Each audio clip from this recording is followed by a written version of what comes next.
For today's video guys, pag-uusapan natin yung overdue ko sa mga OLA ko. And ngayon, 2 years na din mahigit na overdue ako sa mga loan applications na naabandon ako. At ngayon nga, isi-share ko sa inyo yung mga pinagdaanan ko 2 years from now, kung paano ko nalampasan yung mga pagsubok na dumating talaga sa buhay ko. And sasagutin ko rin yung tanong kung may nakukulong ba sa utang. Kaya naman kung interesado ka, keep on watching.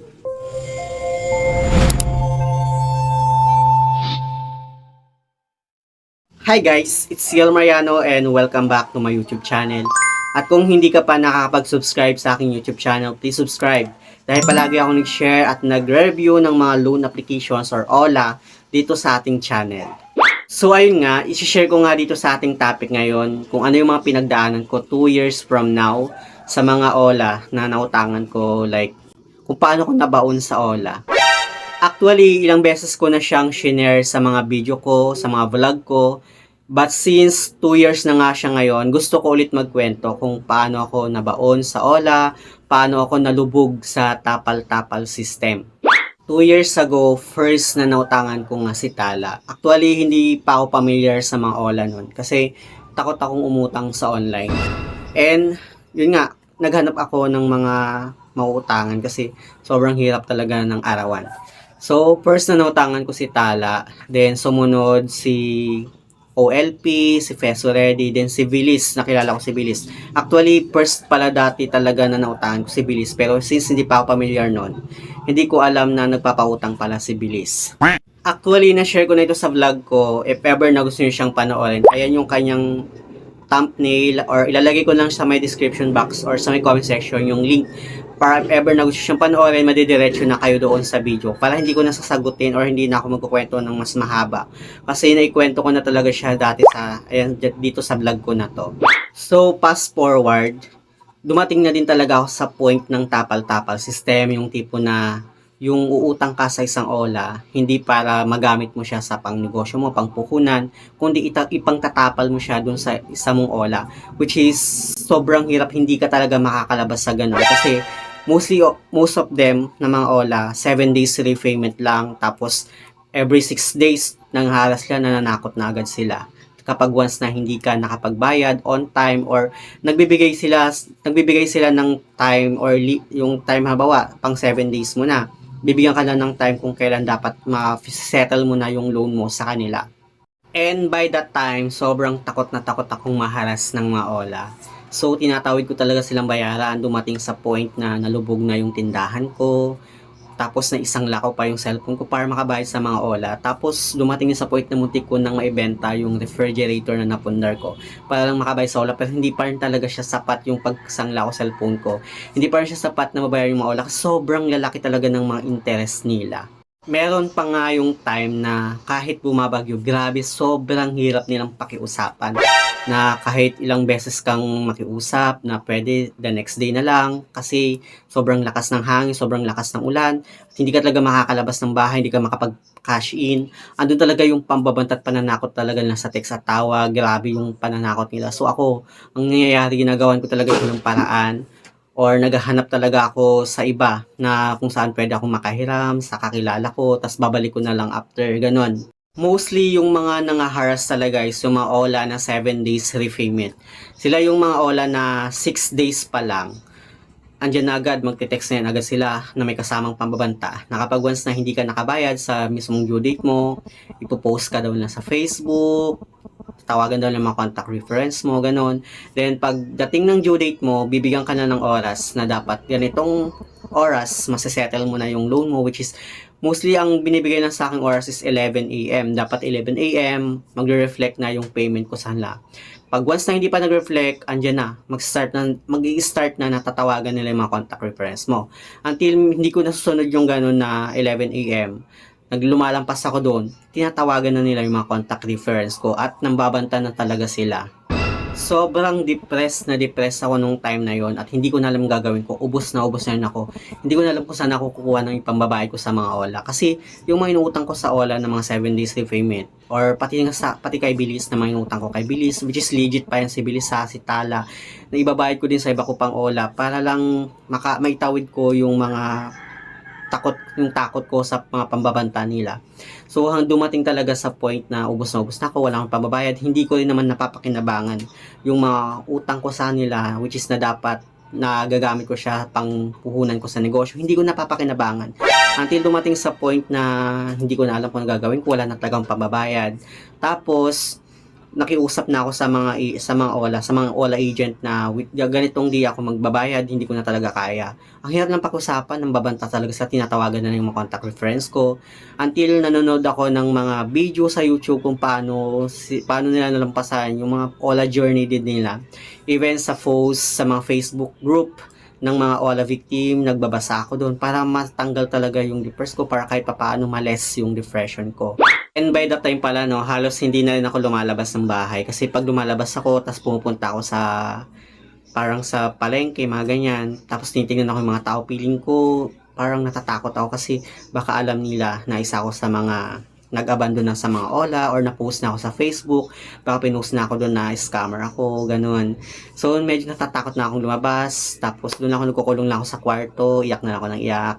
Tapos, ayoko nang kumain. Parang ganun, sobrang depressed talaga ako nung time yun. Pero buti na lang talaga, may mga OLA victim na nag-share ng mga experience nila sa OLA at kung paano nila nalampasan. So, medyo gumagaan-gaan yung loob ko nun.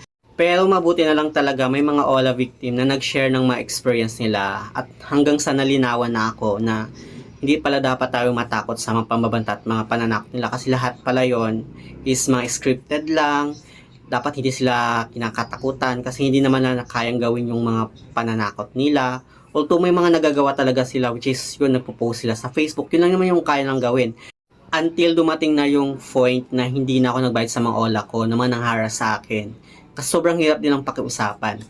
Yung na-save ko na lang talaga na OLA ay si Bilis, si Tala, si Jilong, si Spay Later, yan. Yung mga yan.